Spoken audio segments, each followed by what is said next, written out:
Hey guys, what's up? So, episode 343 of Naruto Shippuden was really good. I love everything about it. The suspense for more so of leading up, inching very slowly but surely up until the inevitable identity of Toby, which we find out in this episode to be the Obito Uchiha, who is my personal favorite Uchiha out of all of them for personal reasons.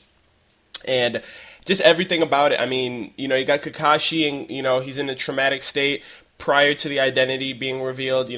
I feel like he knew that it was Obito because it was like all the fingers were pointing in that direction. If all one person, all two people out there who didn't know it was Obito, all the telltale signs were there. His eye, how the connection between them two. It's clearly the connection is because the eyes were originally Obito's.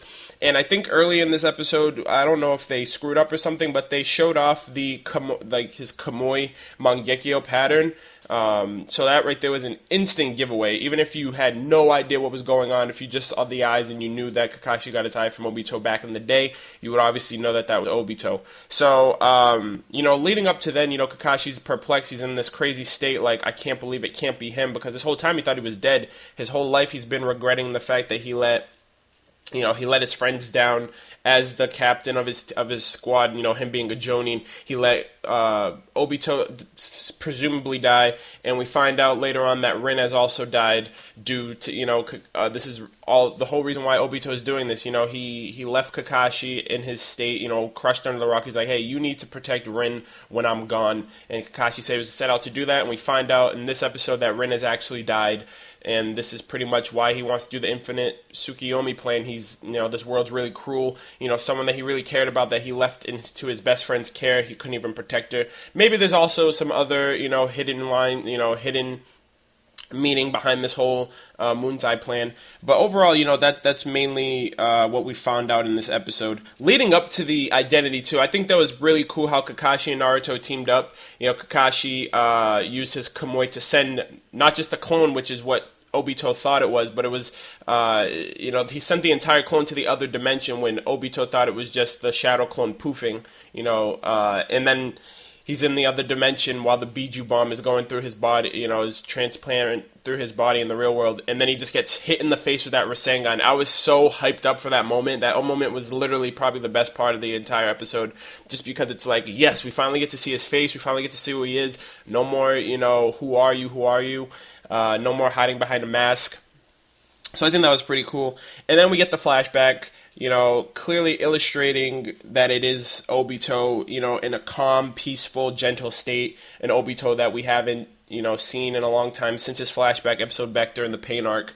And, I think it's illustrating a way, like, this part of him, because he has drastically changed. He's not that person. He's completely different. He actually kills ninjas mercilessly, manipulating people and all that stuff, trying to get the power, trying to become, this figure of, fear and stuff like that. So it definitely shows, like, that flashback definitely illustrated who he used to be and now. And so we just need to fill in the gap of how did he transition to, being this gentle ninja to like this fearsome person, leader of the Akatsuki.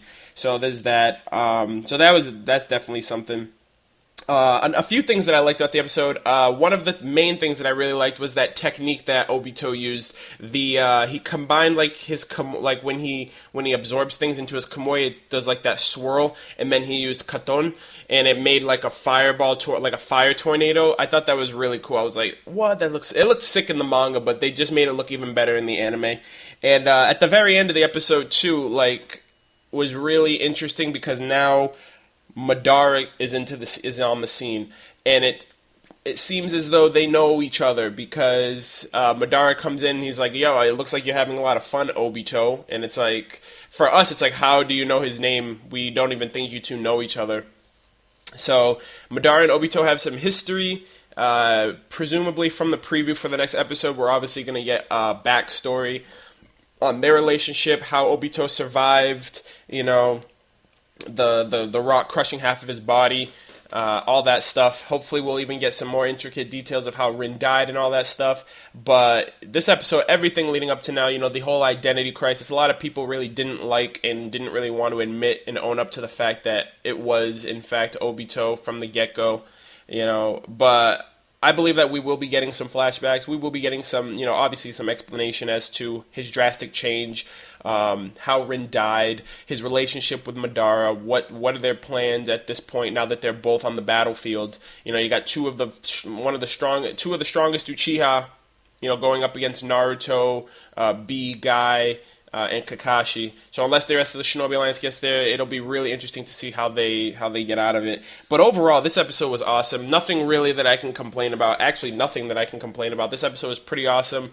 They actually got through a lot of chapters too. A lot of the chapters that they got through in the manga, I think it was like 2 or 3 chapters. Because I thought next episode, the last episode of the year, was going to be Obito's reveal, but it was in this one, so it was pretty cool. But let me know what you guys thought. Are you guys looking forward to the backstory between Madara and Obito? Or Obito's full explanation, his drastic change? Let me know in the comments. Also, be sure to like, comment, and subscribe to my channel if you haven't already. Be sure to thumbs up for Obito Uchiha, my favorite Uchiha out there. But that's all I got for you guys this week. Thanks a lot for watching, and I'll catch you guys next week. Peace.